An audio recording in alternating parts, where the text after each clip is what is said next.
కొబ్బరి పాలతో చేపల పులుసు. సో దీంతో చేపల పులుసు చేసుకుంటే చాలా టేస్టీగాను ఉంటుంది. అది కొబ్బరి పాలతో చేసుకోవటం వల్ల మన గ్లూకోజ్ స్పైక్స్ కూడా బాగా రీజ్ అవ్వవు. సో ఎలా చేయాలో చూపిస్తాను. కొబ్బరి పాలు కాబట్టి కొంచెం కోకోనట్ ఆయిల్ యూస్ చేస్తాను. ఆవాల నూనె ఇది కూడా కొంచెం.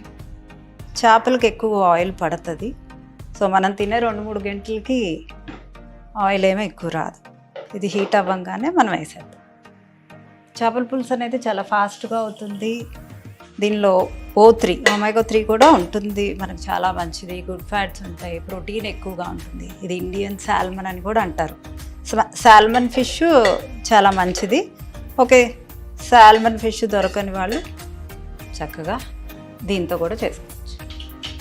ఆవాలు వేస్తున్నాను, కొన్ని మెంతులు వేస్తున్నాను,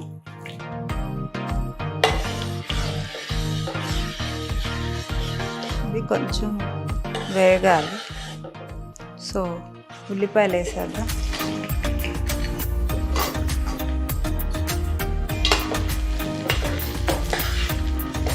కొబ్బరి నూనె వేయటం వల్ల ఇలా నొరగొస్తుంది. అల్లం వెల్లుల్లి పేస్ట్. ఇందులో స్పైసెస్ అంటే కారం తక్కువ యాడ్ చేస్తాను, సో ఎక్కువ వేస్తాను. పసుపు, పచ్చిమిర్చి, కారం.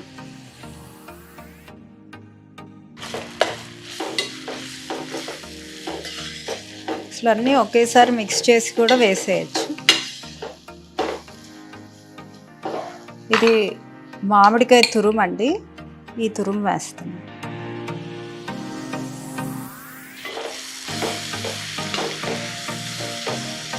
చింతపండు బదులు మామిడికాయ తురుము వేసాను.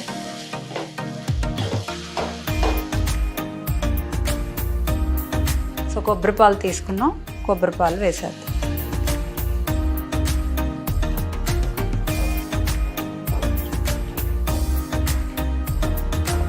సో తగినంత సాల్ట్.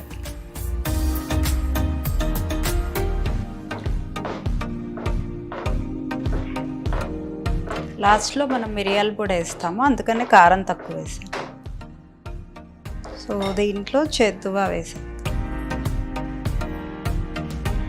ఇది డయాబెటిక్ పేషెంట్స్కి కూడా చాలా మంచిది. చక్కగా ఒక 10-15 మినిట్స్ ఉడికించుకుంటే అయిపోతుంది.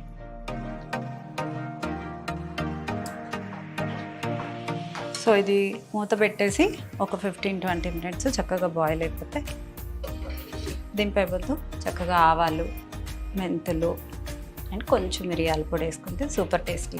సో కొంచెం ఆవాలు ఎక్కువ వేసుకోవాలి, మెంతులు కొంచెం తక్కువగా, కొన్ని మిరియాలు. ఇవి చిట్టపట అయ్యేదాకా వేపుకోవాలి. వేపుకొని చల్లారాక పొడి చేసుకొని లాస్ట్ దింపేటప్పుడు కలిపేసుకుంటే చాలా టేస్టీగా ఉంటుంది. అండ్ మెంతులు, ఆవాలు మన బ్లడ్ షుగర్స్ని రేస్ చేయవు. సో ఉడికిపోయి ఉంటుంది. ఒక 15-20 మినిట్స్ సిమ్లో ఉడికిచ్చాము. చూద్దామా, చక్కగా ఉడికిపోయింది. సో దీంట్లో ఇప్పుడు కరివేపాకు వేద్దాం, కొంచెం కొత్తిమీర. నేను చెప్పా కదా ఈ పౌడర్ చేసుకున్నాం కదా, ఈ పౌడరు లాస్ట్లో ఇలా వేసి, ఇది చేపల పులుసులో అసలైన టేస్ట్ వస్తుంది. సో మెల్లగా కదుపుకుండా, ముక్క చెదురకుండా కలుపు.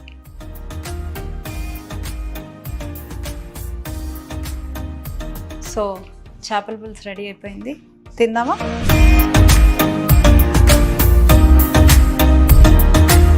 అన్నంలో నేను ఈ మొలకెత్తిన మెంతులు కలుపుకొని తింటాను.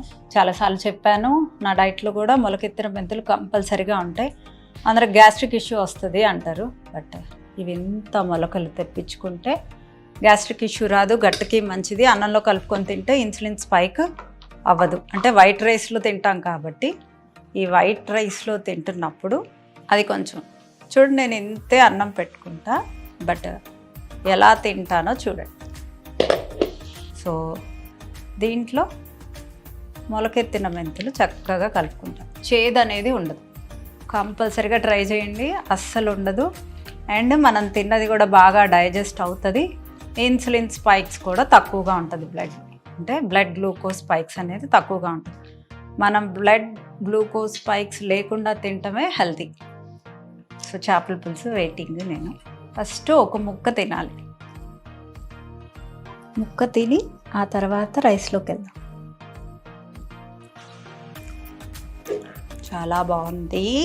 సో నిమ్మకాయ పిండుకుంటే మంచిది. విటమిన్ సి, ఐరన్, అంటే ఇందులో ఐరన్ ఉంటుంది కాబట్టి ఐరన్ అబ్జార్ప్షన్ బాగుంటుంది. మనం ఏం తింటున్నా ఆ కొబ్బరి పాలు టేస్టు, మామిడికాయ పుల్లదనం, చింతపండు కావాలంటే చింతపండు వేసుకోవచ్చు.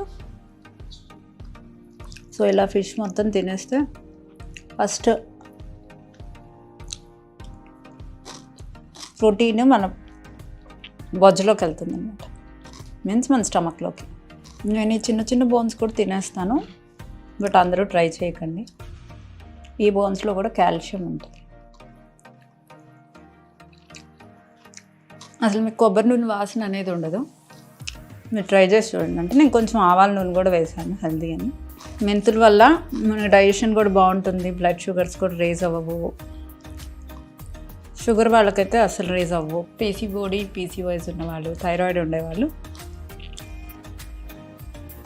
ఈ రెసిపీ ట్రై చేస్తే చాలా మంచిది. థైరాయిడ్ ఉండే వాళ్ళకి కొబ్బరి పాలతో ఏది చేసినా మంచిదే. కొబ్బరి పెరుగు తిన్నా మంచిదే, కొబ్బరి పాలతో ఏ వంటకాలు చేసినా, కొబ్బరి మిల్క్తో తడకా పెట్టుకొని తిన్నా చాలా హెల్ప్ అవుతుంది. ఏది తిన్నా క్యాలరీ లిమిట్లో తింటే ఏమీ కాదు.